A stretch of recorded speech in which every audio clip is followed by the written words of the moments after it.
Merhaba, hoş geldiniz. Aujourd'hui, une vidéo sur mes 2 années, mes 2 dernières années ici, ou plutôt 2 ans et demi passés ici, donc à Istanbul en Turquie. Et je vais vous parler de ce que j'ai fondamentalement et réellement appris par rapport à ce pays depuis que je suis ici. Il y a eu énormément évidemment de choses qui ont changé. Quand j'étais à Paris et que je suis arrivé ici à Istanbul, forcément ça fait un énorme chamboulement dans ma vie. Il y a énormément de choses à apprendre, à connaître et au final vous vous développez dans un environnement qui est totalement nouveau et qui est complètement inédit, j'ai envie de dire, parce que je sais que énormément de gens aimeraient voyager, aimeraient s'expatrier, ont peur de faire ça, ont peur de faire le grand saut, on va dire, dans l'inconnu, même si parfois, pour certains, c'est pas vraiment l'inconnu, peut-être qu'ils connaissent le pays un peu plus, ou voilà, que sais-je. Donc voilà, je fais cette vidéo en fait pour vous expliquer comment on devient un expatrié, comment on vit en tant qu'expatrié au bout de 2 ans et demi, par exemple en Turquie. Ce n'est que mon avis, évidemment, ce n'est que ma vision des choses et c'est ce que j'ai vécu dans ma vie. D'autres gens pourront vivre une expérience complètement différente dans le pays. Mais avec cette vidéo, je pense que vous aurez quand même un léger aperçu de l'expérience que vous pourrez plus ou moins avoir dans le pays si vous êtes amené à vivre ici, donc en Turquie. Déjà, la chose à ne pas oublier quand on est dans un pays, je pense que c'est pas seulement par rapport à la Turquie, mais c'est pour à peu près tous les pays dans le monde au final, il y a quelque chose qu'il faut que vous gardiez en tête, c'est qu'il faut être souple mentalement, le plus souple mentalement possible. Des choses surprenantes, des choses étonnantes, des choses inconnues, des choses que vous n'imaginiez pas. Voilà, plein de choses inattendues et forcément, dans ces cas-là, il faut rester cool, il faut rester tolérant, il faut rester ouvert d'esprit. Ouvert d'esprit, c'est le mot, enfin en tout cas c'est l'expression à garder en tête pratiquement tous les jours ici. Mais c'est la Turquie, mais c'est pour la même chose pour les autres pays aussi. Hein. C'est-à-dire que quand vous emménagez dans un nouveau pays, plein de choses sont nouvelles. C'est plus les mêmes codes au niveau des personnes avec qui vous discutez, les codes sociaux, j'ai envie de dire, mais les codes au niveau du travail, le code de la route,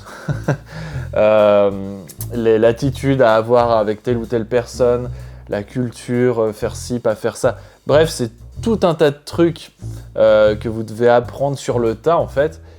Et pour ça, il faut garder la tête froide. Il faut se faire parfois il faut se faire un peu petit et écouter et prendre comme une éponge, et essayer d'absorber le plus d'informations possible et ensuite tout se passe bien quoi.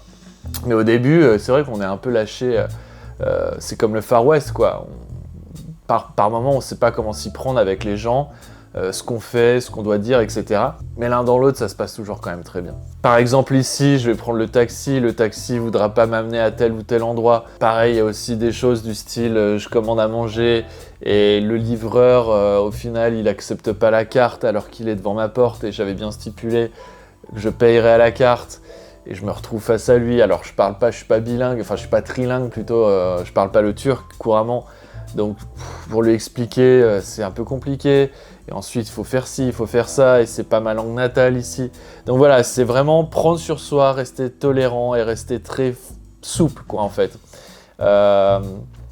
C'est un travail de tous les jours, quoi. Ensuite, un autre point qui m'avait sauté aux yeux, petit à petit, pas directement, mais au fur et à mesure de mon aventure ici, de ma vie ici, je me suis vraiment rendu compte d'un truc, c'est qu'arrivé à un certain stade, je sais pas, au bout de quelques mois, je me suis vraiment rendu compte d'une grosse différence entre la France et la Turquie. Notamment, je ressentais, en fait, j'avais cette sensation que la Turquie, c'était la France d'il y a 30 ou 40 ans. Que ce soit avec les gens, quand vous discutez avec les gens, les attitudes qu'ont les gens entre eux, leur façon de se parler, c'est-à-dire, moi je parle, là je vous donne l'exemple de personnes qui ne se connaissent pas dans la rue, et qui vont être amenés à parler pour telle ou telle raison, tiens, gare-toi ici, combien ça coûte ci, enfin, vous voyez quoi. Et je prends l'exemple d'Istanbul et de Paris, hein, parce que Paris, c'est là où j'ai vécu les 6 dernières années avant d'être ici à Istanbul. C'est 2 grandes villes, et Istanbul, les gens ont pas cette méfiance entre personnes qui se connaissent pas dans la vie de tous les jours, dans la rue, dans le métro, etc. ils ont pas du tout cette méfiance, cette froideur, cet a priori. Je le vois, hein, même moi en plus qui suis étranger, ils ont vraiment pas ça avec moi non plus. C'est assez déroutant d'ailleurs, parce que pour le coup en France, enfin à Paris plutôt, quand t'es étranger, t'as vraiment du mal à discuter avec des Parisiens. Alors pour diverses raisons. Moi j'ai entendu très souvent autour de moi ici en Turquie, les Parisiens, ils détestent les étrangers, ils veulent pas nous parler en anglais. C'est plus compliqué que ça. Je leur dis souvent à mes amis turcs, les Parisiens, c'est pas qu'ils vous aiment pas, c'est pas qu'ils veulent pas parler anglais, c'est tout un tas de choses. Bref, c'est long à expliquer, je vais pas le développer dans cette vidéo. Mais oui, en fait, le contact humain ici est meilleur qu'en France, enfin meilleur qu'à Paris. Et ça me rappelle en gros, pour faire simple, les vieux films français. Alors vieux. Enfin oui, des vieux films des années 50, 60, 70, 80 à la limite. Ça parle pas la même langue, ça parle pas le français, ça parle le turc. Et pourtant, je le vois, je le sens comme ça. Je sens que les gens discutent de la même manière, échangent les mêmes idées, enfin se comprennent. J'ai l'impression qu'à Paris, les gens se comprennent pas. Ils parlent pourtant la même langue, le français, mais plein de gens sont pas sur la même longueur d'onde et ça part tout de suite en live. Ici, c'est pas du tout comme ça. Ici, les gens sont vraiment sur la même longueur d'onde. Socialement, ils ont vraiment la même vision. Je le vois tous les jours. Ils ont aussi, je trouve, cette culture qui est encore complètement ancrée en fait dans le pays. Ce qui me fait dire que oui, c'est comme si c'était la France d'il y a 30-40 ans, parce que maintenant, enfin, en tout cas, je parle encore une fois de Paris. Il faut que j'arrête de dire la France. C'est surtout Paris et Istanbul. À Paris, la culture, elle est complètement... La culture à Paris, c'est quoi? C'est un conglomérat de plein de choses différentes. C'est un truc un peu difforme qui pour moi, encore une fois, ne veut rien dire, ou en tout cas pas grand-chose. Ça me rappelle en fait... Enfin, Paris, c'est magnifique, j'aime la ville et tout, mais quand on se balade avec les gens, il y a je sais pas, il y a une atmosphère que je trouve pas dingue du tout. Ça me rappelle aussi Londres. Alors beaucoup de gens aiment Londres. Mais Londres, pour moi, c'est sympa aussi à visiter, mais ça me rappelle quand même beaucoup... c'est une sorte de grand aéroport, en fait, pour moi, Londres. C'est un grand aéroport, une sorte de grand gloubi-boulga de plusieurs choses qui ne matchent pas forcément entre elles, avec des tapas, des trucs, de la bouffe chinoise à tous les coins de rue. Enfin, moi, quand j'étais à Londres, je cherchais à faire des trucs vraiment londoniens ou anglais, quoi. Et évidemment, oui, vous allez me dire Westminster, le pont, enfin Tower Bridge et compagnie, oui d'accord, mais je cherchais aussi à faire des trucs un peu underground, et à chercher aussi des restos anglais, même si l'Angleterre c'est pas forcément connu pour sa cuisine, je suis d'accord, mais je cherchais toujours à faire des trucs anglais, et je tombais que sur des restos libanais, ou bien des restos chinois, ou des vietnamiens, ou des tapas et compagnie, des bars, je sais pas quoi, enfin...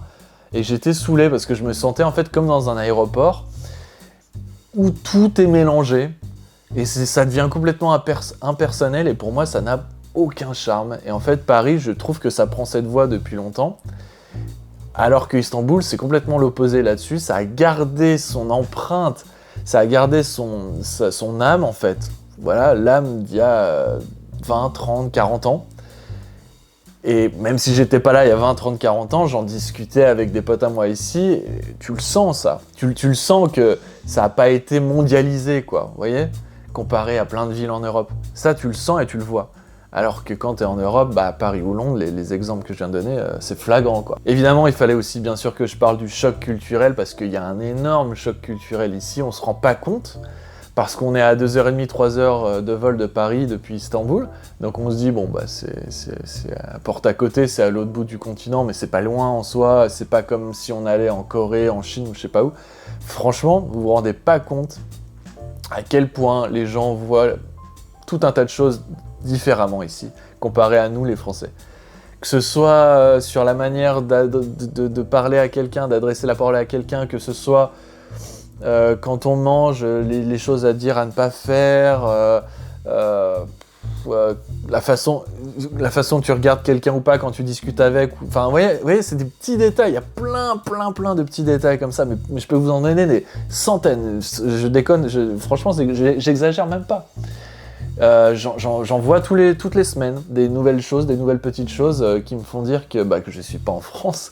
Et c'est tant mieux d'ailleurs, c'est ce que je recherche d'un côté. Moi j'aime bien me sentir un peu en dehors de ma zone de confort, et c'est aussi pour ça que je suis ici, c'est parce que j'ai pas envie, j'ai envie d'être dans un nouveau pays, quoi. J'ai pas envie d'être le Français qui traîne qu'avec des Français dans un pays en dehors de la France. L'exemple typique, c'est les Français qui partent vivre à Londres, dans le quartier français, vivre... Moi, j'ai jamais compris le délire, mais après, ils font ce qu'ils veulent. mais moi, c'est ça que j'aime bien aussi, c'est que le choc culturel, ici, tu l'as. Et tu l'auras... éternellement, peut-être pas éternellement, ça dépend si tu t'adaptes ou pas à la vie ici en Turquie. Et c'est pas si flagrant que ça au début, parce que c'est quand même vachement... Surtout Istanbul, c'est quand même vachement européanisé.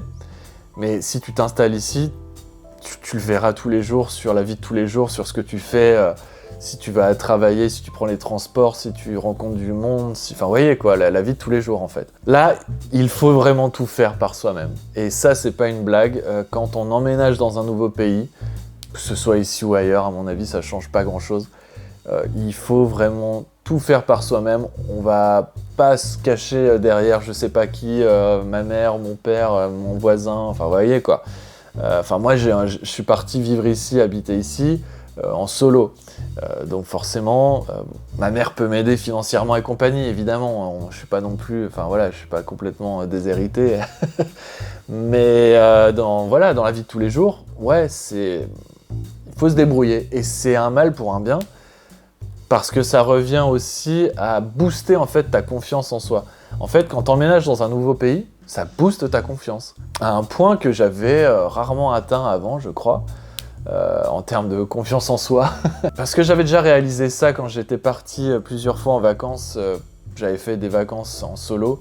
Et je m'étais rendu compte à quel point, en fait, quand tu pars en vacances tout seul, t'es confronté à la réalité de tous les jours, c'est-à-dire sur le terrain, t'es seul et tu dois te débrouiller à faire telle ou telle chose, à aller là, et tu peux pas t'appuyer sur quelqu'un. Et en vivant ici, c'est un peu la même chose en fait. En partant à l'étranger, si t'es seul en tout cas, si vous êtes deux, ce sera quand même 2 fois plus simple évidemment. Mais si t'es seul, il faudra te débrouiller avec l'électricité, payer l'électricité ici, ouvrir une ligne d'électricité, payer l'eau, payer le gaz, les factures et compagnie, internet et tout, le téléphone, tout ça. Il y a plein de choses qui s'accumulent. C'est des petits trucs, ce que je vous dis, mais je vous assure que quand il arrive un pépin, dans toute cette chaîne de choses, c'est un grain de sable en fait qui peut enrayer la machine parfois. Et c'est peut-être stupide, mais ce grain de sable peut vraiment enrayer la machine à un point parfois où vous imaginez pas. Donc en gros, il faut se sortir les doigts, quoi, de manière efficace et en solitaire. En tout cas moi, vu que je vis ici seul, en solitaire. Et la dernière chose que j'ai réalisée aussi en me baladant ici dans les rues d'Istanbul, que ce soit le matin, le soir, la nuit, l'agréable sensation que tu peux te balader et il t'arrivera rien. C'est-à-dire aucune embrouille avec quelqu'un, aucun vol, aucun arrachage de portable ou je sais pas quoi. Jamais sur tes gardes. À aucun moment t'es sur tes gardes ici. Tu peux être tranquille à n'importe quelle heure de la journée ou de la nuit même. 2 ans et demi ici, mais il m'est jamais rien arrivé.